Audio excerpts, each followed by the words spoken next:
Hi friends, welcome to cook with Manju. ఇవాళ మనము Rakhi special గోధుమ పిండితోటి గులాబ్ జామున్ ప్రిపేర్ చేసుకుందామండి. చాలా బాగుంటుంది. గులాబ్ జామున్స్ ఉంటలుగా రాకుండా అండ్ పాకంలో వేసినప్పుడు చక్కగా పాకం పీల్చుకోవాలంటే ఎలా ప్రిపేర్ చేయాలనో టిప్స్తో పాటు చూపిస్తాను. వీడియోని ఎక్కడ కూడా స్కిప్ చేయకుండా చివరి వరకు వాచ్ చేయండి. మరి ఎలా చేయాలో ఇప్పుడు వీడియోలోకి వెళ్ళి చూసేద్దామా. మరి చూసారు కదా ఎంత జ్యూసీగా వచ్చాయో. ఇక్కడ మందపాటి కడాయి పెట్టేసుకోండి పాకంకి. ఇప్పుడు 1.5 కప్పు దాకా చక్కెర అయితే వేసుకోండి. అలాగే 1.5 కప్పు దాకా వాటర్ కూడా తీసుకోవాలి.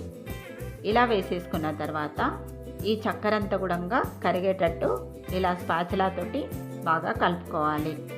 ఇలా చక్కెర మొత్తము కరిగి తర్వాత మరగడం స్టార్ట్ అయినప్పుడు ఇందులోకి ఇలాచీ పౌడర్ వేసుకోండి.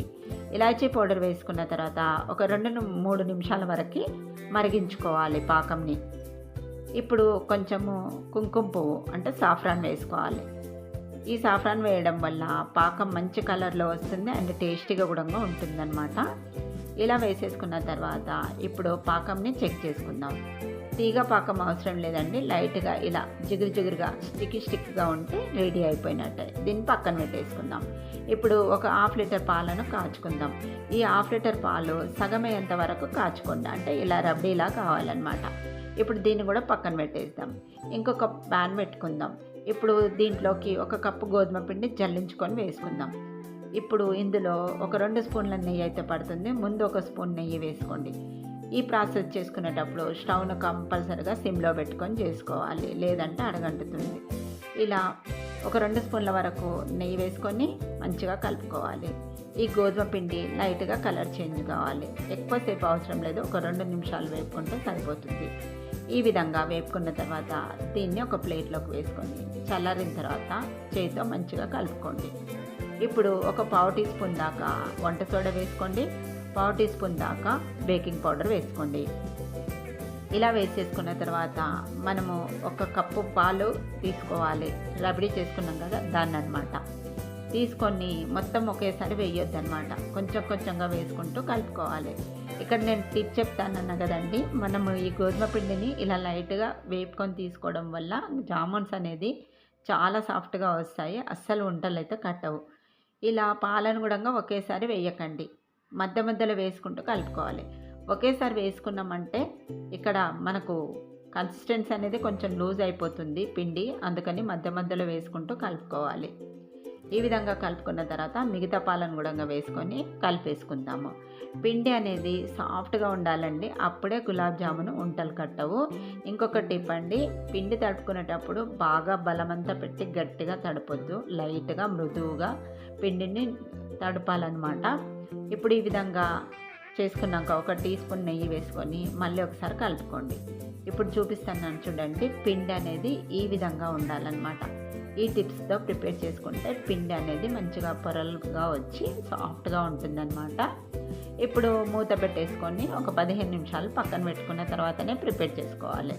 ఒక 15 నిమిషాల తర్వాత ఇక్కడ చూసారు కదా, పిండి అనేది చాలా అంటే చాలా సాఫ్ట్గా వచ్చింది.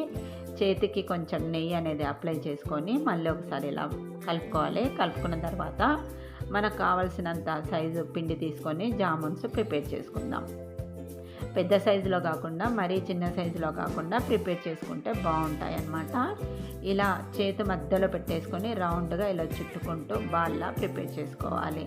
ఎక్కడ కూడా క్రాక్స్ అనేది లేకుండా చాలా సాఫ్ట్గా వస్తుంది. పిండిని అయితే ఈ విధంగానే కలుపుకోవాలి, అప్పుడే జామున్స్ కూడా మంచిగా పాకం అనేది పీల్చుకుంటాయి.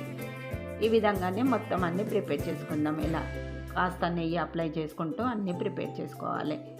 ఇలా అన్నీ ప్రిపేర్ చేసుకున్న తర్వాత వీటిని ఒక బౌల్లో పెట్టేసుకొని మూత పెట్టేసుకొని పక్కన పెట్టేసుకుందాము.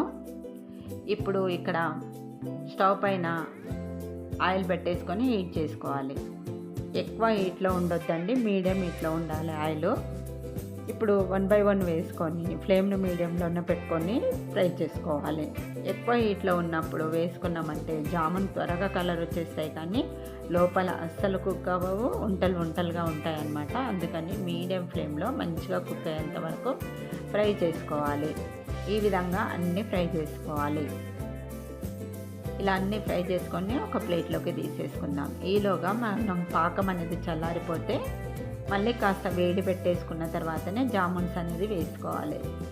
ఇలా జామున్స్ అన్నీ వేసేసుకొని ఒకసారి మళ్ళీ కలుపుకోండి. ఇలా కలుపుకున్న తర్వాత ఇప్పుడు దీనిపైన మనము మూత పెట్టేసుకోవాలి. మూత పెట్టేసి ఒక 5 నుంచి 8 గంటల సేపు నానబెట్టేసుకుంటే బాగుంటుంది. చూసారు కదా, గుమగుమలాడే టేస్టీ జామున్స్ రెడీ అయిపోయినాయి గోధుమ పిండితోటి. మరి చూసారు కదండి, ఈ స్వీట్ రెసిపీ మీకు నచ్చితే తప్పకుండా ట్రై చేసి ఎలా వచ్చిందో కామెంట్ చేయండి. అలాగే లైక్ ఇవ్వడం అయితే మర్చిపోకండి. మీరు లైక్ చేయడం వల్ల ఈ వీడియోను మరింతమందికి చేసిన వారు అవుతారు. ప్లీజ్ అండి, లైక్ చేయడం అయితే అసలు మర్చిపోవద్దు. Thanks for watching my